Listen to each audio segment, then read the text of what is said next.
Why 90% of drop shippers fail in the beginning, how to avoid the mistakes. Hey, and welcome back to my channel.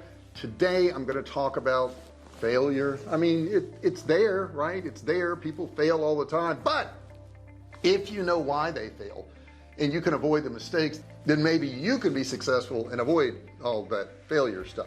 Hey, in this video I'm going to walk you through drop shipping. I've been doing it for over a decade, and I want to share with you some of the reasons why people fail in drop shipping so that you don't have those problems. Make sure you watch to the very end, because all of these reasons can apply to you, and any one of them can take you down, so you want to be real careful. Don't forget to subscribe. Hit that subscribe button down there, turn it from red to gray. Don't forget to ring the bell, turn on all bell notifications so you're notified each and every time I go live or if I upload a video. So what I'm going to do is I'm going to give you a list of each one of these things that can cause you to fail, and I want you to avoid them like the plague, right? Get away from them. We know how to avoid plagues now, don't we? Yes, we do. Okay, so let's get going. Now the first thing is just plain selecting the wrong niche, or maybe selecting the wrong niche in the wrong market. I know somebody who started a clothing line. It was a pretty good clothing line. It had some unusual type clothes in it, and they started in the US and they started marketing it, and they didn't get one sale. Not one sale. Crazy. But then they marketed the same clothing line in the Ukraine, and we all know where that is now, and they got 100 sales in one day. So it's not only just the niche. Where are you targeting your products to? Now some people say, well, I've got products, I'll sell them to anybody in any country. It doesn't work that way. It really doesn't work that way. Like our products on Survival K Food, we only market within the United States, because shipping out to other countries is just too much of a hassle, and customs and all these things that you come up against. So we only ship in the United States, and being as there's over 300 million people in the United States, that's enough customers for us. So we have the right niche and the right market. The number two thing is really not a product or marketing skill or any of that. It's lack of patience and persistence. Okay, every business is going to take some work, but especially online businesses, you're going to have to put forth a lot of effort. You're going to have to try a lot of things before it's going to work out. A lot of people don't want to hear that. A lot of people click off my channel as soon as they hear that. They go, well, I want something easy. Selling online is not easy. If anybody's telling you that selling online is super easy and you don't have to do any work, they're lying to you. They're trying to take your money to buy their course or whatever. But it takes persistence. You got to be willing to keep moving forward even when things don't work out, because every time something doesn't work out, that's one more thing that you've ticked off the list that you won't do anymore. Okay, so if you try a bunch of things, they don't work out, that's great, because you're going to ultimately get to the thing that does work out. So you got to be persistent. Very important that you're persistent. And of course you got to have patience. It doesn't happen overnight. I know my first probably almost year selling online, I didn't make really any money, but I was learning stuff as I went, and you will too. Patience and persistence, it'll pay off. The next thing is lack of resources. Lack of resources. Guys, I know a lot of people want to sell stuff online. They want to make money online because they think it doesn't cost them anything to do so. It does cost money to sell stuff online, and I hate to break it to you, and it's a whole lot less. I mean, if you're going to go start a business somewhere else, you know, that's a brick and mortar business, you're going to have to pay rent, utilities, and get furniture and phones and all these different things for that particular business. So online, you don't have to do that, but you do have to have some money. You know, if you don't have a few $100s to get your website going and maybe buy some inventory or do some advertising, then you better wait until you have some money, because if you have no capital whatsoever, it's pretty tough to make money online. The next thing is using the wrong platform.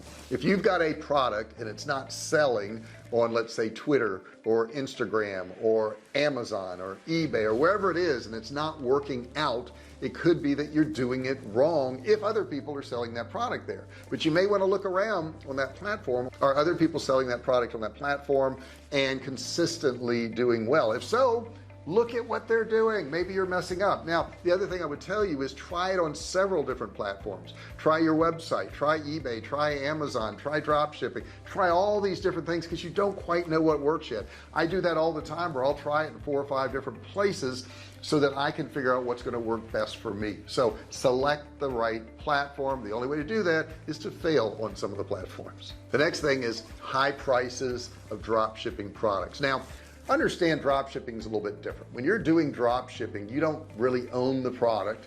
you have an ad for their product, or you have a website, or you're on a platform and you're selling a product. And I think a lot of people say, well, I got to make 30% on my investment, and they figure out what it costs to, you know, send out that product and what the product costs, and they add 30%. Unfortunately for us, we can't just pick our profit margins because there's so many other people selling products in drop shipping that if you're not competitive, if you don't price your products to where they're going to sell, then you're just not going to make any money. It's better to make 5% or 8% on your product than to make 0% of the 30% that you wanted. Okay, in other words, you've got to price your products within what people are going to pay for, and people do shop around nowadays. So if you're not pricing your products properly, you're not going to sell anything. Don't worry about what the percentage of profit is. What you want to worry about is, can you be profitable? That's the point where you want to get to. Once you're profitable, you can make all the adjustments you want. The next thing is poor customer support.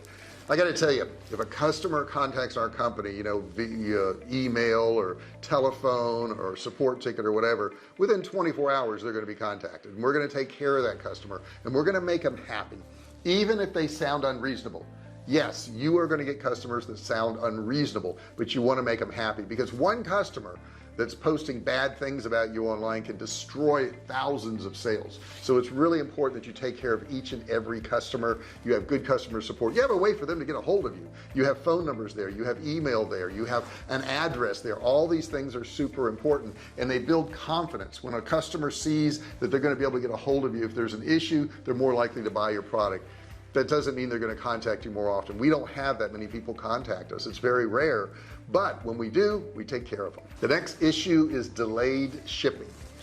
People in the United States, if you're selling in the United States and you're watching this, have been conditioned by Amazon. But you know what? Amazon sells around the world now. A lot of countries have been conditioned by Amazon. And I think a lot of us think, well, you know, I can't compete with Amazon because I can't ship overnight. That's not true. If you have a unique product and people want your product, let them know up front it's going to be 20 days, 30 days, whatever it is. If you tell them up front and give them a reason for it, say it's going to be 30 days because this is a high demand product. I know during the world illness, we sold survival food, and we still sell survival food. We sell a lot of it, but we would tell people up front, you know, it's hard to get supplies. We have to make this product fresh. And it's going to be a delay. And when we told them up front there was going to be a delay, they were fine with it. They would pay us up front. They would wait 10, 12, 14 weeks to get the product. There was not an issue because we told them up front. Where you get into trouble is when you sell a product and you don't let them know there's going to be a 20-day delay or 30-day delay or whatever it is. If you don't tell them, then they're going to get upset. Then they're going to cancel orders. Then you're going to have a product that's en route to them and they've already canceled. They've already gotten their money back. That's where you're going to have problems. So if you do have a longer delay on a dropship product, let them know up front. And some of you may be saying, if I tell them up front, they won't buy. You don't want them to buy if they don't want to wait for the product, because they're going to cancel on you anyhow, and then you're going to have refunds. The other thing I would add to that is you don't have as much control when you're drop shipping, because you don't own the product, you're not shipping out the product, so you lose some control. So that's why it's super important to find good drop shippers. For years people have used AliExpress, and I think it's a great place to sell from. Shipping times are longer now because they don't have some of the shipping options they used to have, so you've got to kind of dial that into your business. But there's a lot of drop shippers within your country, whether you're in Europe, whether you're in the United States, Canada, Australia. There's drop shippers in your country. You're going to have to put forth some effort and find those people. You're going to have to contact them and say, hey, I want to sell your product. Can I sell it, pay you for it, and will you ship it out to a customer? A lot of businesses do this, guys, a whole lot more than what you realize, but you've got to put forth effort. Now, I can't give you a list of all the ones that drop ship, and the reason I can't do that is I don't know what your niche is. If I knew what your niche was, I could say, yeah, these are the good ones. But really, you've got to kind of figure out what's going to work for your niche. Make sure these people are reliable. Make sure they ship on time. Make sure they package things properly. Make sure they don't put their own flyers inside of your package. That's also very important. The next problem I see is people being inconsistent in their efforts. Inconsistency in your efforts. Most people that start a business want to just start a business and then step back and then have money rolling in. It's not like that, guys. It's not like that at all. A lot of you think that you can just start an online, web store or, drop shipping store and it's going to take care of itself. It won't. You got to constantly put forth effort. As a matter of fact, Forbes magazine came out with a report and they said that 8 out of 10 businesses that start fail within the first year because people don't really understand how much work goes into it. They don't really want to do the work. Okay, and if you don't want to do the work and you don't want to put the effort into it, don't start it, because 8 out of 10 of you will fail if you don't have consistent managerial skills and working on your business. The next thing I want to tell you that kills dropship businesses: ugly websites. When people come to your site and it's ugly, I mean ugly, okay, they're not going to buy from you. You've got to have an attractive website. You've got to put some effort into it. You maybe have to hire a designer, a website designer, unless you have those skills, but you can develop those skills. When they get to your site, if it's ugly, then they're not going to buy from you. Having an online business is so much different from having a brick and mortar business. A brick and mortar business, they can drive up to your business, they can look at it, they can make a determination if they want to spend money there. I've pulled up to some restaurants and I've looked at them and I said, no. I've walked inside and I was like, no, I don't want to spend money at this business because it looks horrible. Okay, well, your website's the same way. If they get to your website and it's not attractive and they can't navigate your website, they can't get around, they can't find what they want. Imagine going into a store, a grocery store, okay, and they didn't have all the like products together. Okay, they had some of the canned soups on one aisle, they had them on another aisle, they had them up front, they had them in the back, they had a refrigerated section in the middle with some meats, and then they had one in the back corner somewhere. You would just look at this and go, no, this is too much effort, this is too difficult, I need stuff organized. Well, your site has to be organized too, and if you don't organize it, they're going to get there and they're going to leave. I hope this has helped you out. I hope you understand a little bit more about drop shipping. I've been doing it for years, but you may have some more questions, and if you do, put them in the comment section below. Ask me questions, tell me who you are, let me know what you're working on. I'll be happy to give you some suggestions or some insight, or if you just want to share with me what you've tried and what you're working on, I would love to see that too. Thank you so much for watching this video. I really appreciate it. Don't forget what? Subscribe. Hit that subscribe button, turn it from red to gray. Don't forget to ring the bell, turn all bell notifications so you're notified each and every time I go live or if I upload a video. I do have some links below. One of them is a free course you can grab. It's a $97 value course. You can get it absolutely free, and it tells you how to sell stuff online. I would grab that if I were you, and I would get it right now before it goes away. If you like this video, don't forget to share it with your friends and family. They'll think you're pretty cool. Give me a thumbs up if you don't mind. Smash that like button right there, and I'll see you in the next video. Hey, thanks for watching my video. Don't forget to subscribe to my channel and click that little bell right there so you can be notified every time I do a new video.